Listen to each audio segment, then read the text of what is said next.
Di sini saya akan mencoba login sebagai dosen dengan data dosen yang sebelumnya sudah diinputkan oleh admin dan sudah didaftarkan oleh admin agar dosen tersebut dapat login pada sistem OB. Ini contohnya dosen kimia. Pertama-tama melakukan setting mata kuliah apa yang akan diolah atau dilihat. Jadi sebelumnya admin itu menginputkan dosen itu mengajar pada mata kuliah apa.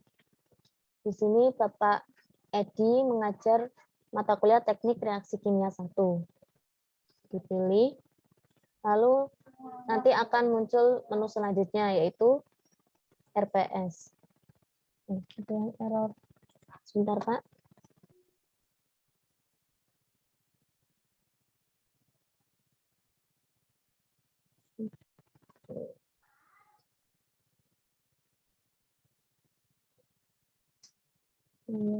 Kemarin saya rubah ID-nya.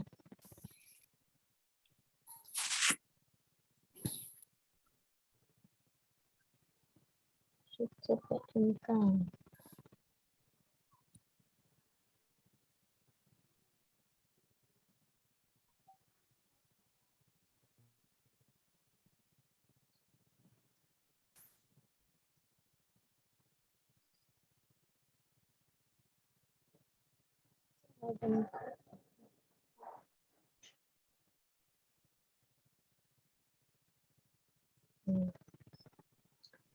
Di sini nanti akan muncul data tentang mata kuliahnya. Lalu selanjutnya melakukan penginputan data rumpun dan deskripsi singkat mata kuliah. Lalu dosen mengambil CPL yang dibebankan pada mata kuliah. Yang sebelumnya CPL Prodi itu diinputkan oleh tim kurikulum. Contohnya seperti ini. Kita pilih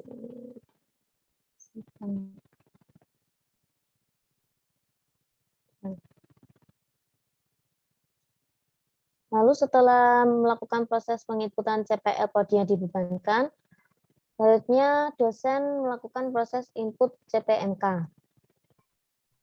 Ini contohnya seperti ini. Kode CPMK-nya apa, deskripsi, dan CPL Prodi. CPMK ini merujuk pada CPL Prodi apa. Selanjutnya, melakukan proses penginputan sub CPMK. Sama nanti memasukkan kode, deskripsi, dan sub CPMK ini merujuk pada CPMK yang mana dan CPL Prodi yang mana. Setelah itu, melakukan input bahan kajian materi pembelajaran. Apa saja bahan kajiannya, lalu syarat mata kuliah bisa diisi atau tidak. Kalau tidak ada, bisa diisi, tidak ada syarat seperti itu. Lalu pustaka pendukung dan pustaka utamanya apa. Ada media pembelajaran yang digunakan, bisa perangkat keras atau perangkat lunak. Lalu yang terakhir di sini ada detail RPS. Minggu keberapa, dia termasuk dalam sub CPMK mana, indikator penilaiannya apa, dan seterusnya. Balik. Ini kata Ya. bagian. Itu Ke isian. mana, Pak? Itu isian. Iya, isian. Coba sih. Misal minggu keberapa, kedua, dia merujuk sub CPMK mana, indikator penilaiannya apa, diisi, kriteria. Oke. Itu mungkin nanti kalau ada masukan bisa jadi ya. itu apa namanya, kayak sub CPMK itu loh. Ya, Pak. Kayak sub CPMK nanti. Seperti ini. Pilihan mungkin nanti aja lihat aja. Kalau sudah selesai, data ini bisa di-print di sini. maka akan menampilkan seluruh data RPS yang sebelumnya sudah dimasukkan. Di sini untuk contohnya bisa disimpan dalam DTF.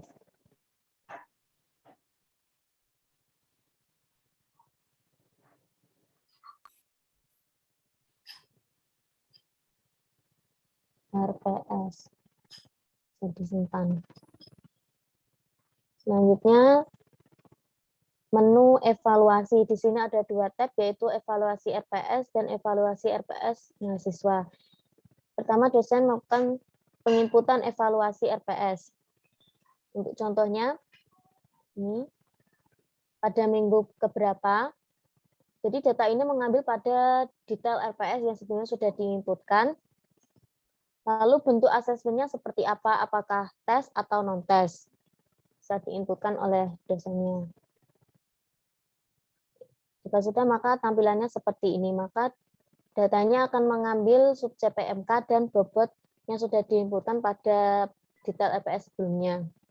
Evaluasi ini jika sudah selesai bisa di-print seperti ini.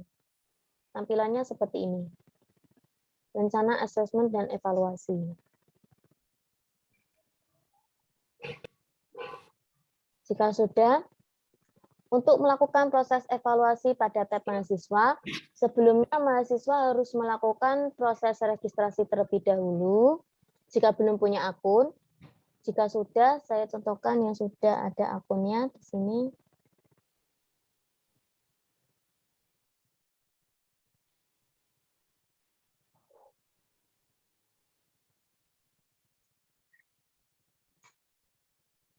Jika sudah, maka mahasiswa menginputkan data mata kuliah yang diikuti. Dia mata kuliah apa? Karena sebelumnya saya hanya mencontohkan satu. Ini nanti akan muncul data-data mata kuliah yang sebenarnya sudah diinputkan oleh admin dan sudah dibuat datanya beserta dengan kelas dan dosen pengampunya siapa. Ini sudah memilih yaitu teknik kimia kelas A contohnya. Setelah itu kembali ke halaman dosen.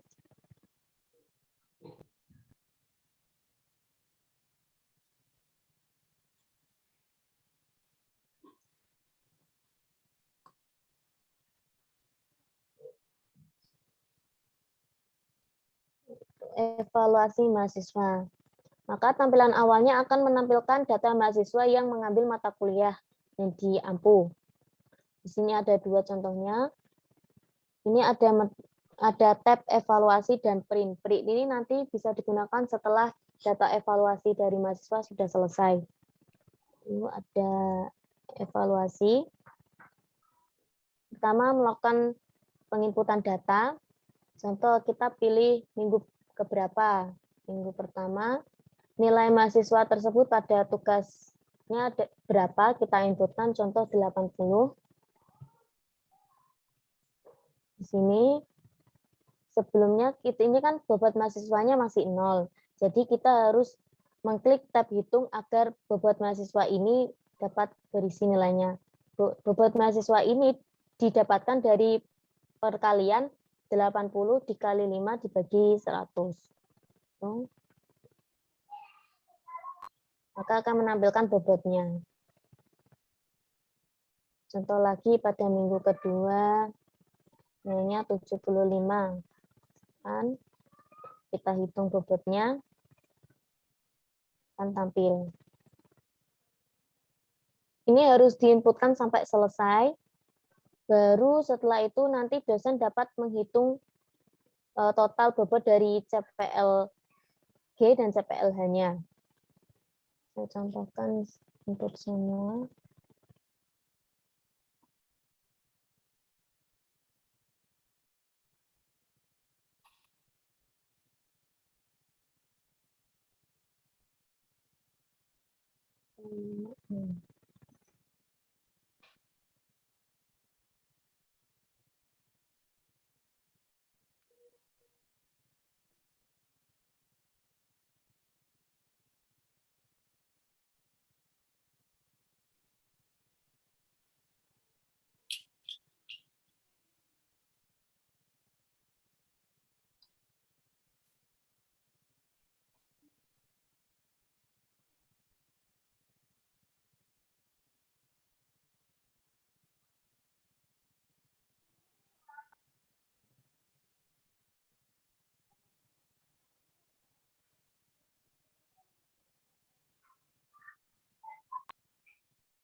Selanjutnya melakukan penghitungan jumlah bobot dari CPLG dan CPLH. Karena di sini ada 2 CPL, maka yang dihitung hanya 2. Jika ada 3, nanti juga akan ada 3.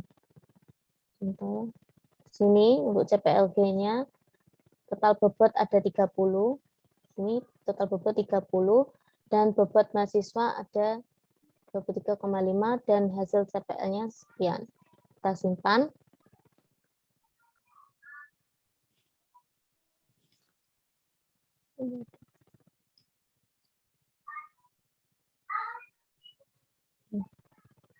Contohnya masih ada bak.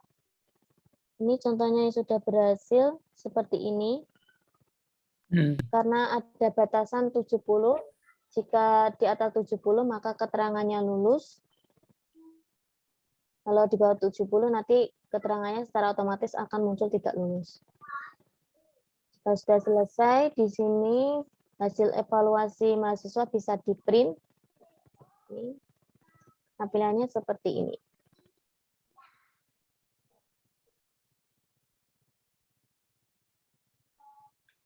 Sudah, Pak. Bisa. Ya. Mungkin masih ada bug di bagian proses tadi di sini.